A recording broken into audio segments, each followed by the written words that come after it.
Welcome to my YouTube channel PCPI की class में आप सभी मित्रों का स्वागत है। तो मैं आज बायोलॉजी के मोस्ट 50 क्वेश्चन लेकर आया हूँ। टॉप 50 क्वेश्चन, यहाँ पे गलती हो गया टाइप में, टॉप 30 लिखा गया, टॉप 50 होगा।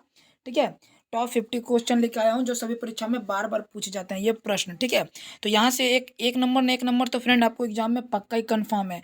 तो आप वीडियो को पूरा देखें और अंत तक देखें। वीडियो अच्छा लगे तो लाइक करें और अपने मित्रों को शेयर करें। ठीक है, तो चलिए अपने क्वेश्चन के पहले तरफ चलते हैं। क्वेश्चन का पहला पार्ट का पहला क्वेश्चन क्या बोलता है कि जीव विज्ञान शब्द का प्रयोग सर्वप्रथम किसने किया था? तो इसका उत्तर हो जाएगा लेमार्क और ट्रेविनस ने। किसने फ्रेंड? तो लेमार्क और ट्रेविरेनस ने किया था। ठीक है, नेक्स्ट क्वेश्चन पे है हमारा क्या, जीव विज्ञान का शब्द प्रयोग कब हुआ? तो इसका आंसर होगा 1801 में। ठीक है, अगला प्रश्न क्या है, मधुमक्खी का पालन को क्या कहते हैं? एपीकल्चर कहते हैं। क्या कहते हैं? एपीकल्चर। फ्रेंड आपको कमेंट में बताना होगा कि कीड़ों के अध्ययन को क्या कहते हैं, यानी कीटों के अध्ययन को क्या कहते हैं। ठीक है, अगला प्रश्न क्या है, बिल्ली का वैज्ञानिक नाम क्या है? फेलिस डोमेस्टिका बिल्ली का वैज्ञानिक नाम है। गाय का क्या नाम है फ्रेंड? तो गाय का है गाय का फ्रेंड आपका बॉस इंडिकस है। ठीक है, अगर यहीं पे आपको पूछ दिया फ्रेंड कि गाय का बॉस इंडिकस और बिल्ली का फेलिस डोमेस्टिका और मेढक का क्या है, तो मेढक का राना ट्रिगाना। ठीक है फ्रेंड, राना ट्रिगाना। अगले प्रश्न पे चलते हैं। अगला प्रश्न क्या बोलता है, जीव द्रव्य का नामकरण कब हुआ था? तो इसका राइट आंसर हो जाएगा 1839 में। कोशिका का अध्ययन को क्या कहते हैं? साइटोलॉजी कहते हैं। ठीक है, पुष्पों का अध्ययन को क्या कहते हैं फ्रेंड? तो आप मुझे कमेंट करके बताइएगा। फलों का अध्ययन को पोमोलॉजी कहते हैं। ठीक है, अगला प्रश्न, सबसे बड़ा कोशिका किसका होता है? सबसे बड़ा कोशिका शुतुरमुर्ग के अंडे का होता है। कोशिका शब्द का प्रयोग सर्वप्रथम किसने किया था? तो रॉबर्ट हुक ने किया था। ठीक है, कब किया था आप कमेंट करके बताइए मुझे। सबसे लंबी कोशिका कौन सी है? तंत्रिका तंत्र की कोशिका। ठीक है, अगला प्रश्न क्या है, माइटोकॉन्ड्रिया की खोज किसने की थी? अल्टमेट ने। ठीक है, आप मेरे को बताएंगे आत्महत्या की थैली किसे कहते हैं? ठीक है, तो आत्महत्या की थैली लाइसोसोम को कहते हैं। ठीक है, अगला प्रश्न, गाल्जी कॉय की खोज किसने की? तो इसका आंसर हो जाएगा कैमिलो गोल्जी ने। ठीक है, नेक्स्ट प्रश्न, पत्तियों का रंग पीला किनके निर्माण के कारण होता है? कैरोटीन के कारण। किसके कारण? कैरोटीन के। मानव का मूत्र का रंग पीला क्यों होता है? तो यूरोक्रोम के कारण। दूध का रंग हल्का पीला रंग टपका होता है, तो किसके कारण? कैरोटीन के कारण। ठीक है, पत्ती का रंग हरा क्यों होता है? तो क्लोरोफिल के कारण। खून का रंग लाल क्यों होता है? तो हीमोग्लोबिन के कारण। पर कभी कभी पत्तियों का रंग पीला पूछेगा तो आपको कैरोटीन बोलना होगा। ठीक है, अगला प्रश्न पे चलते हैं। अगला प्रश्न क्या बोलता है, केंद्रक की खोज किसने की? तो इसका आंसर होगा रॉबर्ट ब्राउन ने की। ठीक है, सर्वप्रथम डीएनए का संश्लेषण किसने किया? हरगोविंद खुराना। ठीक है, और अगर अब यहाँ से प्रश्न बनेगा कि रक्त समूह की खोज करने वाले कौन थे, तो लॉर्ड स्टेनर ने। ठीक है, कार्ल लैंड स्टेनर। अगला प्रश्न, सर्वप्रथम कोशिका का विभाजन को किसने देखा? तो बिरचाउ ने देखा। ठीक है, अगला प्रश्न पे चलते हैं, समसूत्री विभाजन की प्रक्रिया को सर्वप्रथम किसने देखा? तो इसका आंसर होगा वाल्थर फ्लोमिंग ने देखा। ठीक है, समसूत्री विभाजन। अर्ध समसूत्री का विभाजन का नाम किसने दिया? तो फॉर्मर और मूडे ने दिया। ठीक है, अगला प्रश्न पे चलते हैं, अर्धसूत्री विभाजन की खोज सर्वप्रथम किसने दी? तो बीजमैन ने दी। ठीक है, अगला प्रश्न क्या है, कौन सा गुणसूत्र उलझे हुए पतले धागों की तरह दिखता है? तो लैप्टोटीन। क्रॉसिंग ओवर हमेशा किसके बीच होता है? ननिस्टर क्रोमेटिड।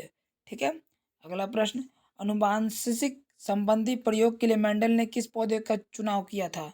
ठीक है, तो इसका आंसर होगा मटर।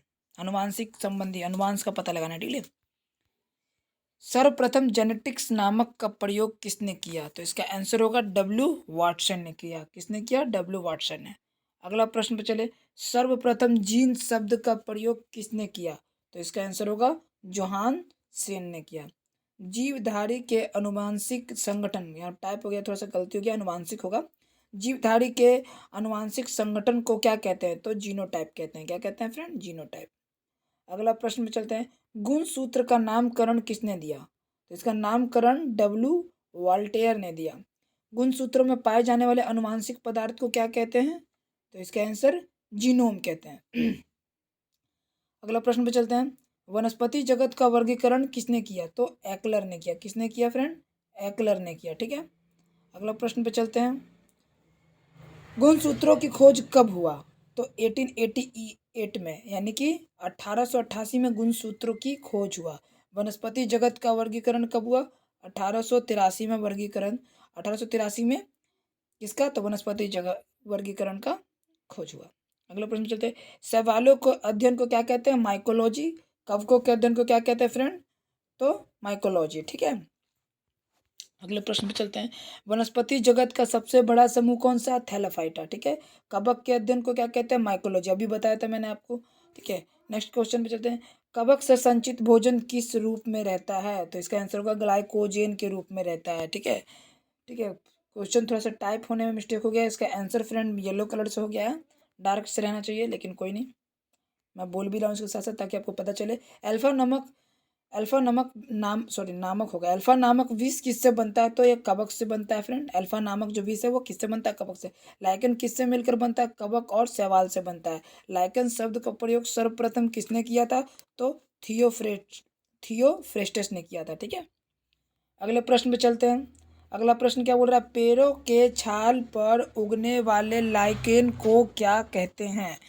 तो पेड़ों के छाल पर उगने वाले लाइकेन को कॉर्टिकोल्स कहते हैं। खाली चट्टान पर उगने वाले लाइकेन को क्या कहते हैं? तो सेक्सिकोल्स कहते हैं। अगले प्रश्न पे चलते हैं, लाइकेन का अध्ययन को क्या कहते हैं? तो लाइकेनोलॉजी। ठीक है, और कवक के अध्ययन को माइकोलॉजी, और शैवाल के तो फाइकोलॉजी। ठीक है फ्रेंड, अगले प्रश्न पे चलते हैं, लाइकेन किस निर्माण की प्रक्रिया में सहायक होता है? इसका आंसर होगा मृदा। लाइकेन का उपभोग इत्र किससे बनता है? तो लोवेरिया से बनता है। ठीक है, अगले प्रश्न में चलते हैं, मिर्गी का दवा बनाने में किसका उपयोग किया जाता है? तो मिर्गी का मेडिसिन बनाने में परमेलिया सेक्सटिलिस का उपयोग किया जाता है। जीवाणु की खोज 1683 में हुई थी। कब हुई थी? 1683 में। ठीक है, जीवाणु विज्ञान के पिता किसे कहते हैं?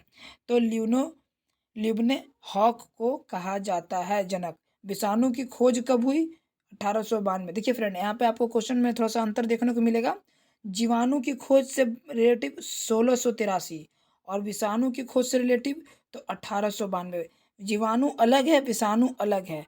ठीक है, अगले प्रश्न में चलते हैं, विषाणु की खोज किसने किया?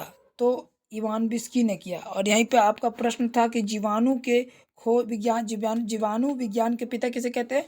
तो ल्यूबन हॉक को।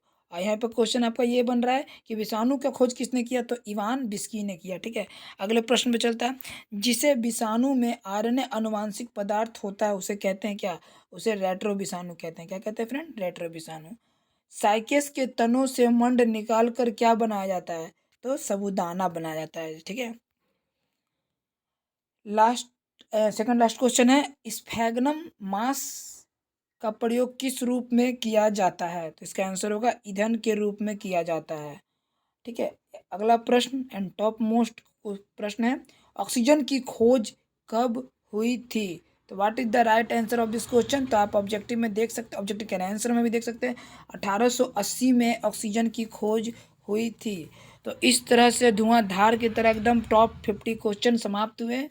तो फ्रेंड, अगर आपको वीडियो पसंद आया और वीडियो से अगर हल्का सा भी लगता है कि मेरा बेनिफिट्स है तो प्लीज़ आप लाइक करें और कमेंट में मुझे अपना आंसर भी दे सकते हैं, और अपने जो कहीं कुछ कमी रह गई हो तो उसे भी आप बता सकते हैं। तो आज के लिए इतना ही, फिर कल मिलते हैं। जय हिंद, जय भारत।